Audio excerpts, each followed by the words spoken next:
Welcome back. Okay, I'm actually at a closer look now at the Colosseum. Thought I'd have a quick sneak peek for you. And it's actually around the 50-year-old exits here. And that's right, the Colosseum could be exited in a matter of minutes. Was it? So many people could fit in here. It's unbelievable. Around 50,000, I think it was. So many numbers. That's and you can see. Look at it. Quite interestingly enough, they look like massive big windows on each section. They're out there. And actually, yeah. The Romans had an idea there about the windows. I reckon the Romans did actually create the windows at the time. A window actually means, all it really means is a view. A view, that's what it is, a view. But actually there's no glass. You get it? Window without glass. A window, as in a view. So basically that's the view.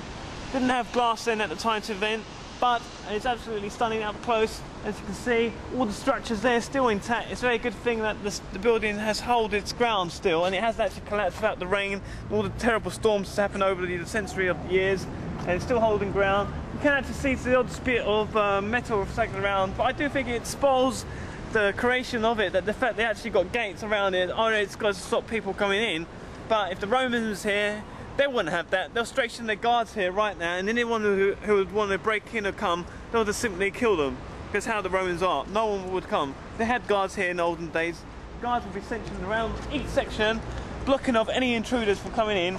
And who would dare will go up against the Romans? Nobody would. No one could touch them. The Romans defeated the whole entire world. They ruled the world.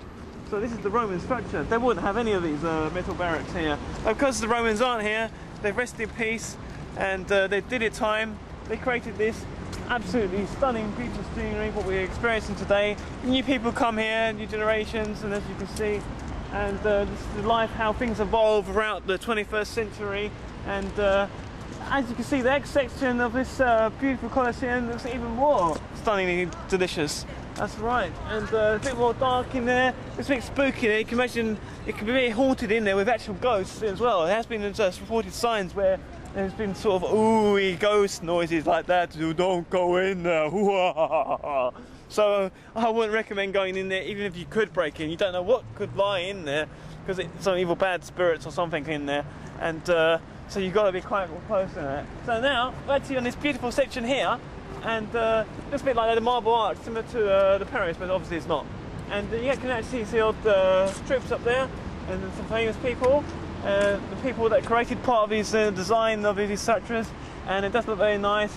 Once again, people here they charge people there for entrances and stuff. They've barricaded that whole section there with the metal fencing, so people can't go in there. Not like, okay, the reason why they have actually done that is because they don't want people to graffiti it. You see, that's why they've got the metal all around it. It wasn't for graffiti. That whole place was section. You know, people would be going there and visiting there, and you know, no graffiti was there. People would go right there and spend their time. But you know, the police can't trust people, the public, to have these premises open, because otherwise they'll graffiti. And not only that, but also that. But as I said, yeah, it's a problem, the graffiti.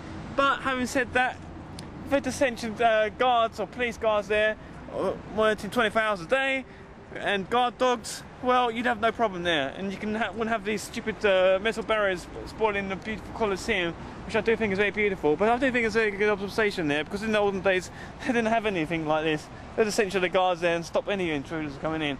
So as you can see, there's also bits of pillars there that have been half broken up there, which are just left there as monuments there, as designs. You can actually sit in them. People do sit there throughout the whole day, and it does get very hot around here. So this covers most of the whole entire section here to show you. And you can see it does look very beautiful, clean, and there's absolutely no graffiti. You can see some wear and tear. There also is going to be some wear and tear on the walls, and you can see quite holes and there, a bit of black, that mouldiness that's structured around there. It's actually throughout all the rains and the floods and stuff that's happening throughout it. But it's good that it's still intact, it's still holding. If it did come down, well, it will be a major tragedy to Rome. A lot of tourist attraction would go down, sink down like that. So basically that is something that's very, hopefully will still hold there for another few thousand years, or so they hope. Well, it could hold for 100 years, it could hold for 10 years. Only it takes a few powerful lightnings to hit that in critical points, and it will come down. But hopefully that won't happen, and the chance of that happen is 1 in a million. So I basically think that's most of the part covered here. Thank you very much for listening to me. It's been a splendid pleasure.